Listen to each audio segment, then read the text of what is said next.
Olá, professor! Olá, educador de ensino fundamental!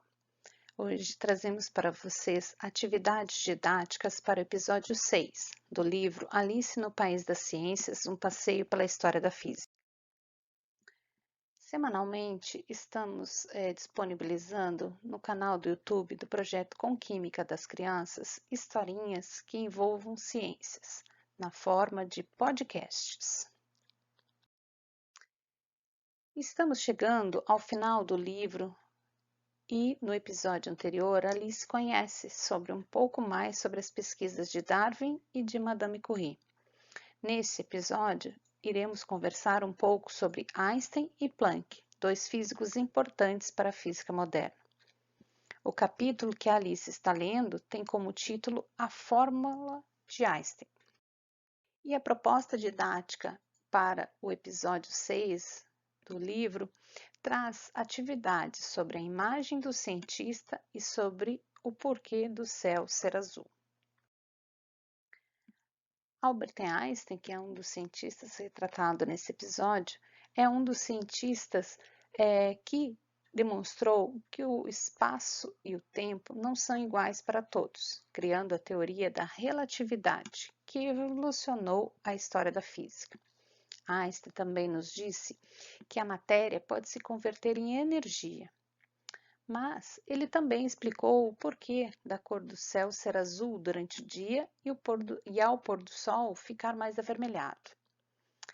Outro cientista que é retratado nesse episódio é Max Planck, que demonstrou que a energia, assim como a matéria, pode ser fragmentada, assumindo valores cada vez menores, até resultar em partículas minúsculas, denominadas de quantum. Falar de Einstein e Planck para as crianças não é uma tarefa fácil, porque entramos em estudos da física, que é difícil demonstração prática. Nesse sentido, é importante falar para as crianças que a ciência também é teórica e que nem tudo é de fácil reprodução. Muitas coisas na ciência são modelos teóricos que levam anos para serem comprovados. A teoria da relatividade é um exemplo. Dessa forma, o professor pode utilizar a história desses dois físicos e abordar assuntos como o papel do cientista, quais as características que esse cientista tem, onde ele vive, o que ele faz. Então, o professor pode perguntar para as crianças, qual é o papel do cientista? O que ele faz? Que tipo de roupa um cientista usa ou deveria usar? Onde um cientista trabalha? O professor pode anotar todas as observações que as crianças forem apontando na lousa. Pode pedir ainda que eles desenhem um cientista e comentem sobre o seu desenho. Ao final, debater com um grande grupo o que significa o desenho e qual o real papel do cientista para a sociedade. O professor pode ainda debater com as crianças a questão da imagem. O que seria uma imagem? A imagem é uma representação de um objeto, de uma pessoa, uma palavra. A imagem também pode ser a imagem de alguém no espelho. A imagem é um processo no qual se tornam vivas as ideias, emprestando ao objeto uma forma mais sensível de ser vista. Ou ainda, a imagem pode ser a representação mental de um conceito, de uma ideia, algo que está no âmbito abstrato. Para trabalhar a imagem com as crianças, ou a ideia da imagem com as crianças, o professor pode pegar emprestado a imagem do Einstein. Esta é a imagem mais conhecida e popular do Einstein, e no qual ele põe a língua para fora. E aí, o professor pode perguntar para as crianças: o que essa imagem representa para você? Quais as hipóteses para o Einstein estar mostrando a sua língua? O professor, depois de mostrar a foto do Einstein para as crianças, questiona né? Quais seriam os motivos que levaram Einstein a mostrar a língua? Vai anotar as hipóteses na lousa e discutir com as crianças sobre as suas hipóteses. Para esta fotografia de Einstein, tem-se muitas hipóteses e o professor pode apresentar às crianças essas hipóteses. Uma delas seria que os jornalistas perguntaram sobre a situação política do país. Por revolta ou por brincadeira, Einstein teria posto a língua para fora. Ele era muito brincalhão. Outra hipótese é que a foto seria para uma campanha antibomba após a Segunda Guerra. E aí Einstein teria pedido para as pessoas enviarem cartas ao governo alemão pedindo o fim dos estudos nucleares. E sua língua seria uma forma para selar as cartas. Uma terceira hipótese seria que Einstein teria tirado a foto ao sair de um hospital, a pedido de um fotógrafo. Ainda teríamos uma quarta hipótese, que seria que Einstein, ao sair de um evento de comemoração dos seus 72 anos, em um espaço de lazer da Universidade de Princeton, um fotógrafo teria pedido para ele sorrir. Cansado de ficar sorrindo para os fotógrafos, então ele resolveu botar a língua para fora. De todas essas hipóteses, a quarta é a mais difundida na mídia, mas são hipóteses e não importa qual seja a correta. Einstein gostou tanto da imagem que, segundo os relatos, encaminhava a foto autografada para todos os seus amigos. Foi, na verdade, uma das fotos mais difundidas de Einstein e foi divulgada por ele mesmo. Mas quem foi Albert Einstein? Albert Einstein foi um físico alemão que nasceu em 1879, nascido na cidade de Ullmann, na Alemanha, e ele faleceu em 1955. Ainda jovem, mudou-se para a Suíça, onde se formou, tornando-se professor da Escola Politécnica de Zurique. Em 1903, ele casou-se com Mileva, com quem teve 2 filhos. Einstein foi uma das mentes mais brilhantes que se tem notícia na ciência. Aqui ao lado, uma foto mais comportada de Albert Einstein. Agora vamos testar umas das questionamentos, né, que Einstein fez na época, né?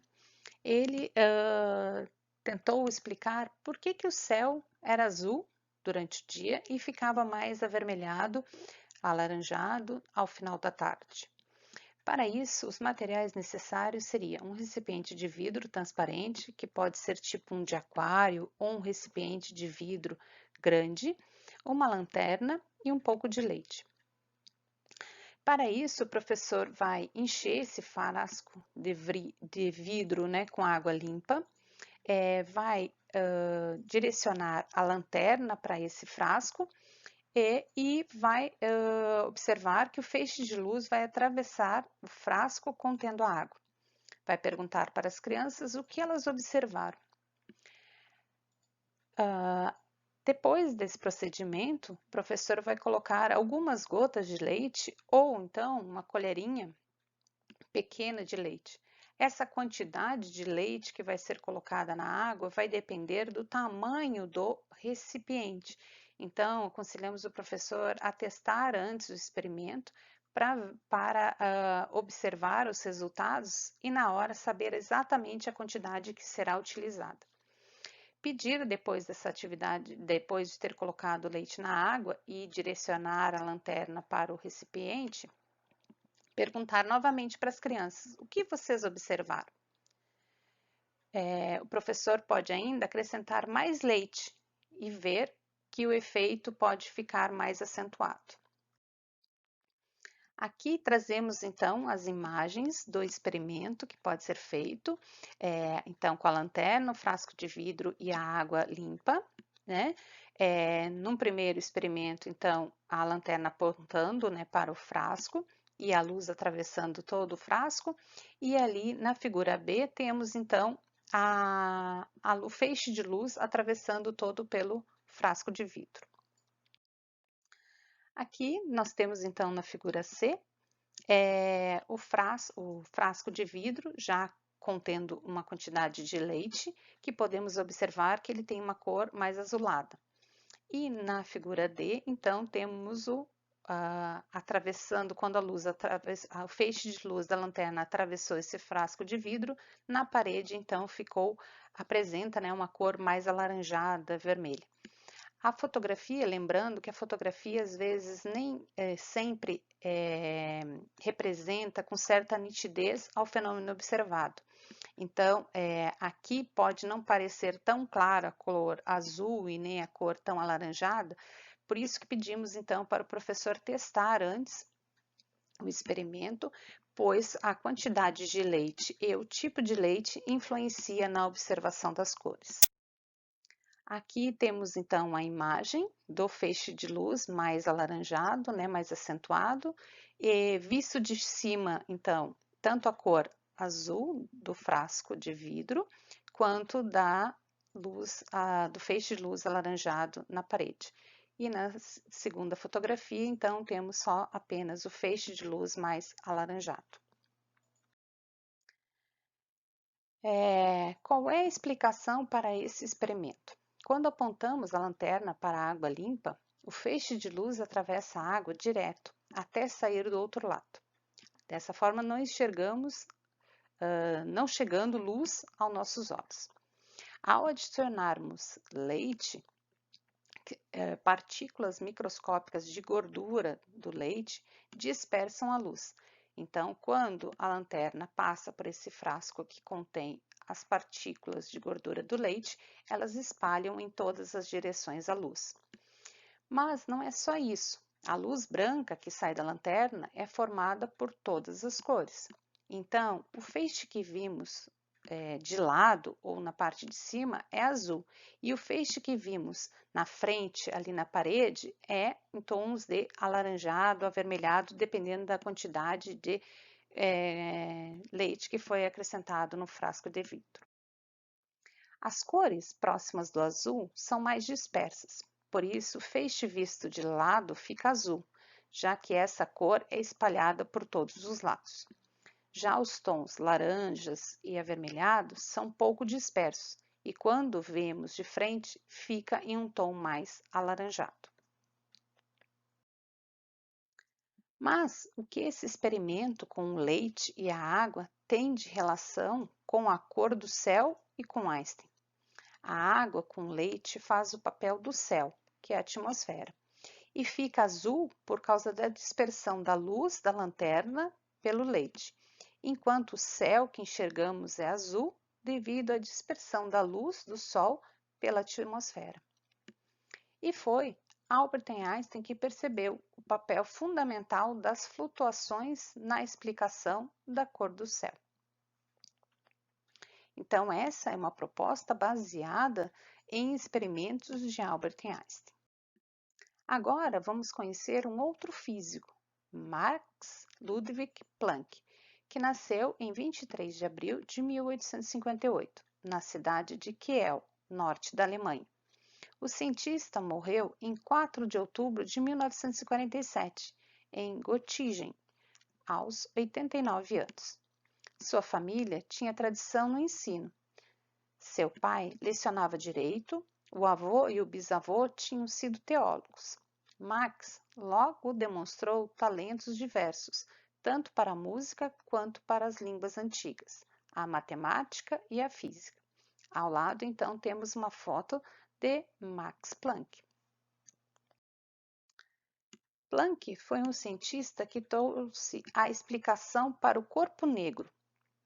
Mas o que é este corpo negro? Será que é porque tem a cor negra? Não. Um corpo negro é chamado assim porque absorve toda a radiação que incide sobre ele, e nem sempre ele é negro. Muitas vezes ele pode ter uma cor branca. Esse nome vem do fato de que o objeto não favorece a absorção ou a emissão de um determinado comprimento de onda. Sabemos que o branco reflete todas as cores, que são as radiações visíveis, enquanto o preto não reflete nenhuma cor. Um corpo negro não favorece a absorção ou a emissão. Isso era um problema para a ciência na época. Os cientistas não conseguiam explicar o corpo negro.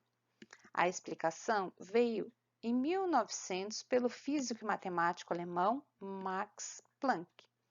Sua teoria dizia basicamente o seguinte: a radiação é absorvida ou emitida por um corpo aquecido não sob a forma de ondas, mas por meio de pequenos pacotes de energia. E esses pequenos pacotes de energia, Max Planck deu um nome de quantum, que vem do latim e significa quantidade, quanto. Assim, a partir daí é que surgiu a expressão de teoria quântica. Devido à importância das pesquisas de Max Planck, que em 1948 foi criado o Instituto Max Planck, na Alemanha. Sobre as pesquisas de Planck, não teríamos como fazer uma atividade em sala de aula, já que seus estudos são bem teóricos. O professor, dessa forma, poderia retomar o que havia discutido sobre Einstein e o papel do cientista, da ciência, e que nem tudo que o cientista faz pode ser reproduzido em sala de aula. Por hoje, é isso que trazemos para vocês. Espero que vocês estejam acompanhando Ciências em Historinhas no canal do YouTube e no Facebook ou Instagram.